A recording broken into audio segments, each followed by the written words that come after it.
Hey, 555ers, Andrew here with a quick first look of two microbrew watches that I have in for review.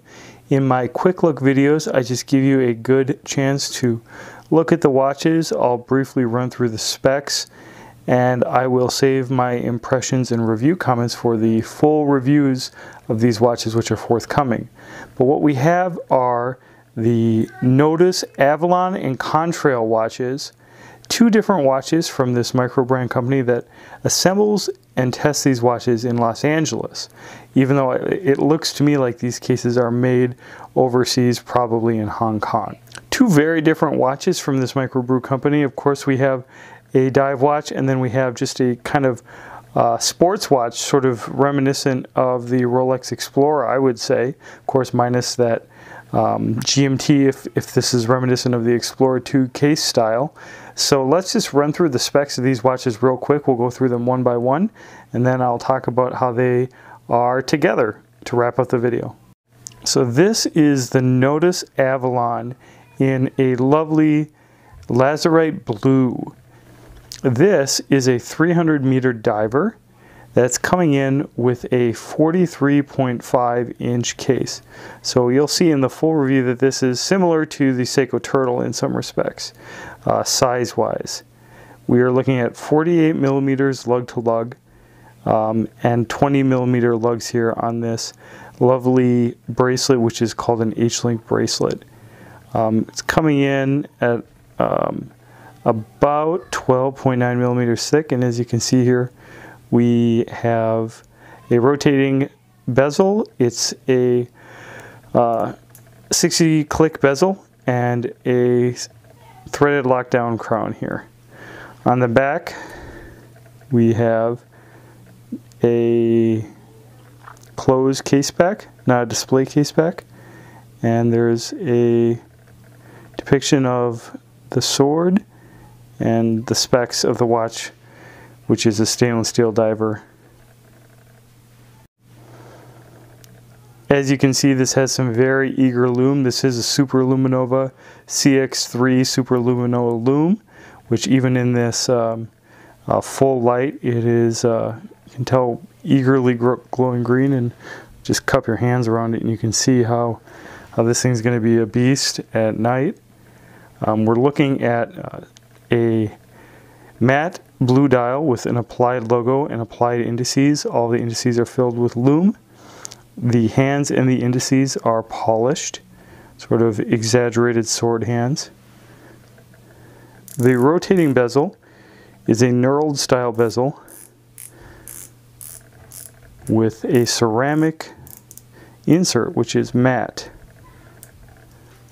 for an overall very bright and friendly package.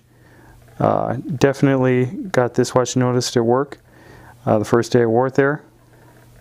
And you can see, yes, it's a raised dome sapphire crystal, and there is an AR coating on the inside of the crystal. All told, this is a very attractive diver from a new brand. Lots of nice touches, like notice how the hands really do fill the dial properly. That second hand is reaching all the way to that track on the outside of the dial. Let me get it on the wrist real quick. Here is the Avalon on the wrist. The Avalon is running a Miyota 9037 movement, which is a Japanese automatic movement. And the story of this movement is pretty straightforward. It's a 42-hour power reserve, beats at 28,800 beats per hour. It's hacking and hand winding, and it is 24 joules, so pretty standard issue automatic. It isn't finished particularly beautifully, and I will talk more about the merits and demerits of this movement in the full review of these watches. On the wrist, it's comfortable.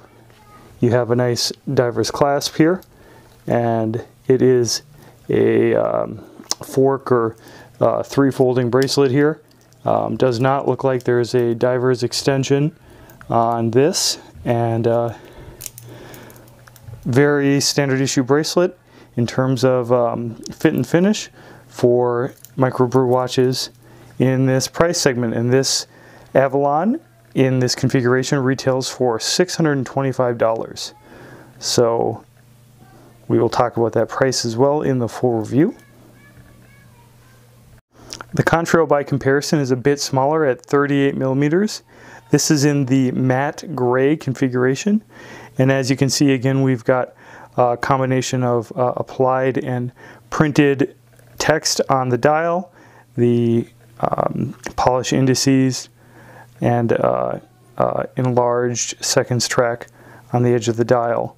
This has a fixed bezel, as you can see, which is brushed, and also has that threaded crown on the side.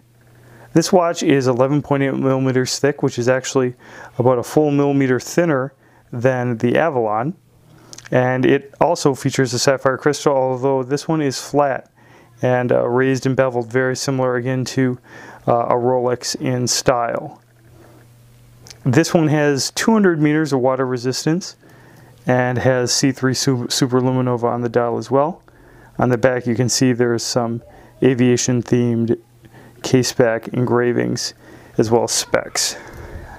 We have a much wider style, kind of still an H-link bracelet, and we will get it on the wrist real quick. It has a similar extra clasp, and is very easy to put on, very easy to wear. Definitely wears smaller.